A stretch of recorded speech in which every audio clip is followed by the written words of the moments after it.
Saturday will go, Sunday will go, and Monday will come, and you'll go back to the class. And like this teacher by name Mrs. Thompson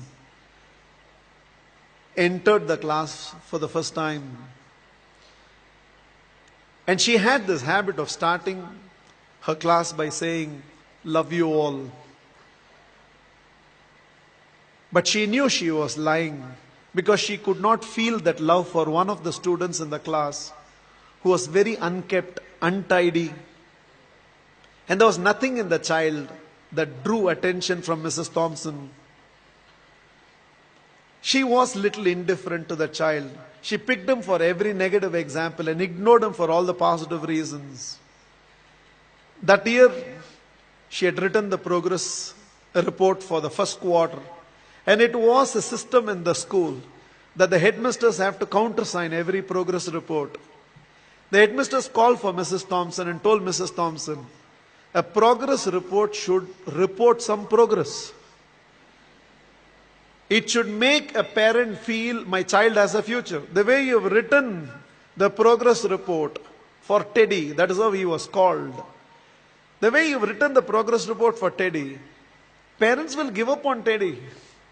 Mrs. Thompson immediately said, there's nothing I can do. I have nothing positive to write about the child. Immediately, the headmasters asked the administrative staff of the school to trace the old year progress reports of Teddy and send it across to Mrs. Thompson's class. Mrs. Thompson saw the third standard progress report. And it was written, the final remarks, Teddy is the brightest child in the class. She was stunned by what she read. She saw the fourth round progress report, and progressively all the remarks suggested that Teddy's mother was suffering from terminal cancer. She is not able to give the attention she used to give to Teddy, and it's just beginning to show up on the performance of Teddy. The fifth standard progress report read, Teddy had lost his mother and along with that himself. He desperately needs help, otherwise we will lose this child. By then there were tears in the eyes of Mrs. Thompson. She looked at the principal and said, I know what to do. And she went back to the class. Probably it was a Monday morning. She walked into the class and again from the dais of the class, looked at the class and said, love you all. But she knew she was lying. The love she was feeling for Teddy right now was far, far greater than the rest of the class. She decided that she is going to change her approach. For every positive reason, Teddy's name was called. There was no more a negative reference to the whole thing. The last day of the school came. All the children had brought some gifts for the teacher. There was only one gift which was wrapped up in an old newspaper. Somehow, the sense of a teacher, she knew that it must be from Teddy. She opened that first. A half-used perfume bottle and a bracelet from which a few stones had already fallen was there. The whole class laughed, knowing it was from Teddy.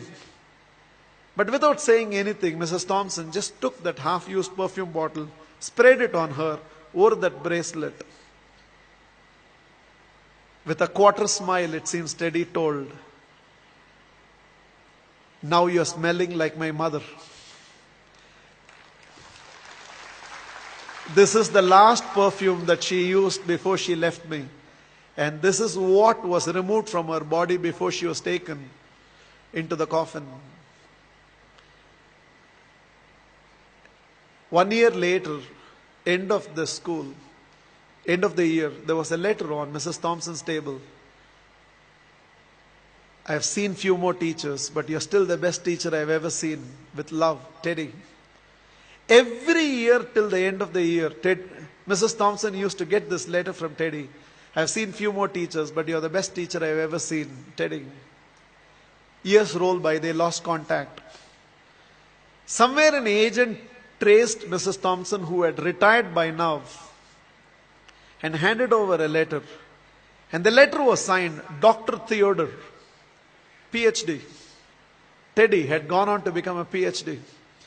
And the letter read, I have seen many more people in life. Mrs. Thompson, this is your Teddy. You're still the best teacher I've ever seen. I'm getting married, and I cannot dream of getting married without your presence. Along with that enclosed were to and fro flight tickets. Mrs. Thompson couldn't resist. She no more had the perfume bottle, but she still preserved the bracelet. She wore that and went to the church. She was trying to sit in the last row, but volunteers identified and ushered her right to the front row. And right in the front row, there was a seat with a placard written, Mother. Theodore personally asked Mrs. Thompson to sit in the chair and whispered, "You are the closest to my mother that I have ever experienced. And whatever I am today, it's because of you, ma'am." The wedding happened, and after the wedding, Theodore introduced Mrs. Thompson to his newly wedded wife.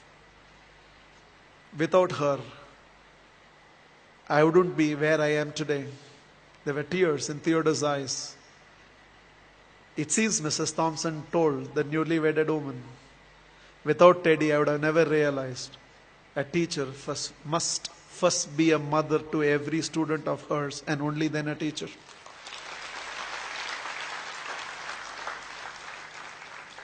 This is just my request to all of you.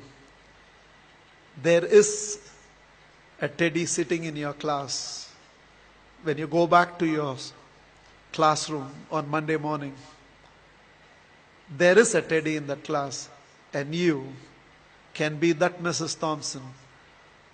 Please, on Monday, don't go back to the institutes as a teacher. Go back as a parent who can also be a teacher and be a turning point in the life of those children. You plus me. I believe we can build a new world.